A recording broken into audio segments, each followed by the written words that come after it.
Michael stepped out of the cab, his suitcase rolling behind him as he made his way to the front door of his apartment.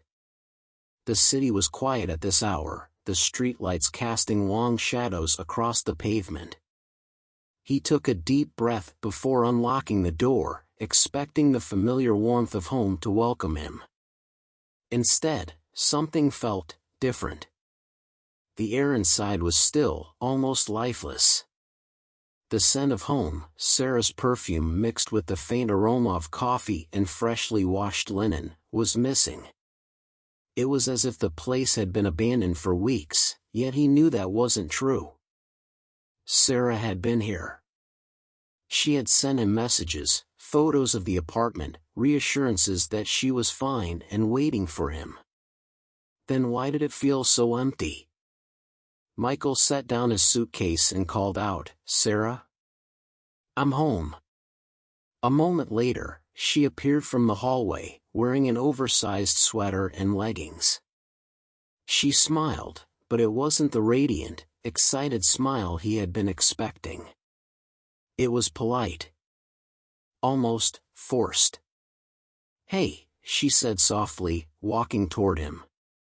She gave him a brief hug, too brief. No lingering warmth, no tight embrace like she used to. Michael pulled back slightly, searching her eyes. "I missed you," he said, hoping to hear the same enthusiasm in return. Sarah nodded. "I missed you too. How was the trip?"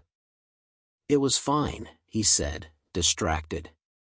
He wanted to focus on her, on how she felt different in his arms. Her body was tense, as if she was uncomfortable. They sat down for dinner. She had made pasta, his favorite. But even that felt off. Normally, she'd talk about her week, fill the silence with stories, complaints about work, funny things their neighbors had done. But tonight, she asked vague questions, gave short answers, and looked at her phone every few minutes.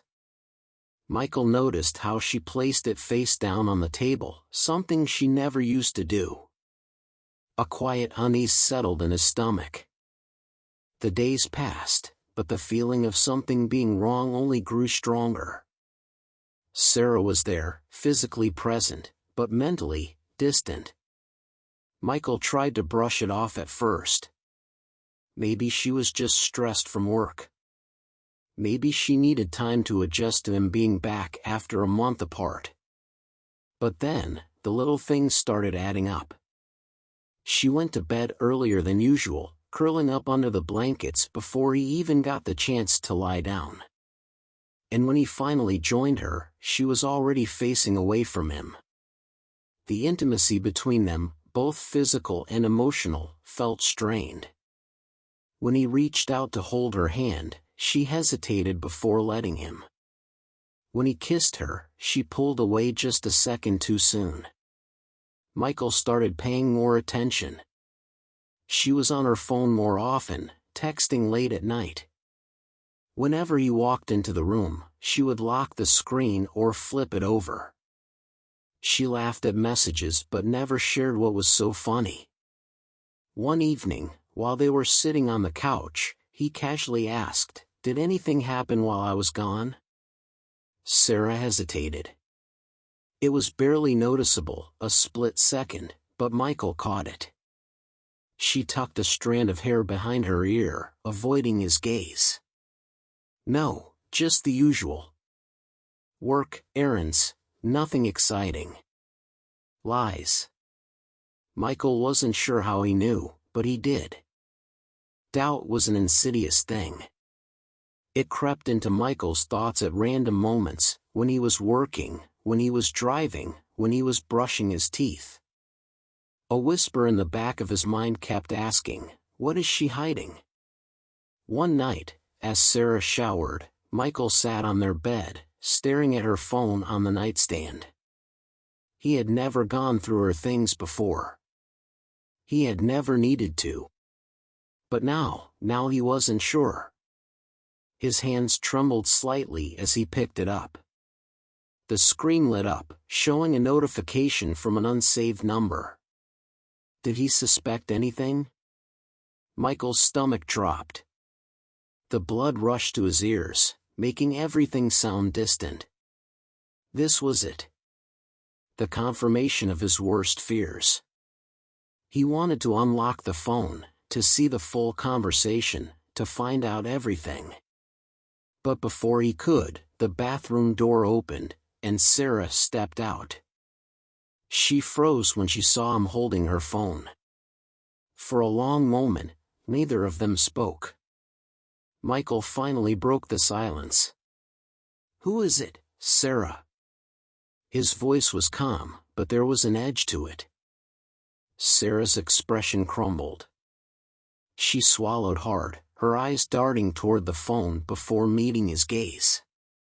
"Michael," she started, but stopped, as if searching for the right words. His chest felt tight. "Tell me the truth." And then she did. Sarah sat across from him on the bed, her hands clasped together, knuckles white. "I never meant for this to happen," she whispered. Michael stared at her, his mind spinning. His hands felt numb, his throat dry. "Then what did happen?" Sarah exhaled shakily. "While you were away, I got close to someone. It wasn't planned. It wasn't supposed to happen." Michael closed his eyes, feeling a wave of nausea. "Who?" She hesitated. "Who, Sarah?" Finally, she whispered a name. Someone he knew. Someone he trusted. The betrayal burned deep, but what hurt more was the way she said it, not with regret, not with desperate apologies, but with quiet acceptance. "How long?" His voice was barely above a whisper. She looked down. "A few weeks." Michael felt like the air had been knocked out of him. He had imagined this conversation in his head 100 different ways, but nothing had prepared him for the reality of it. He wanted to scream, to demand why, to ask if it meant nothing or if it meant everything. But in the end, he didn't ask anything at all. The silence between them stretched endlessly. And then, Michael stood up. He grabbed his coat, walked to the door, and before leaving, he turned to her one last time. She was crying now, silently, her shoulders shaking. But he didn't say anything. Because some goodbyes don't need words.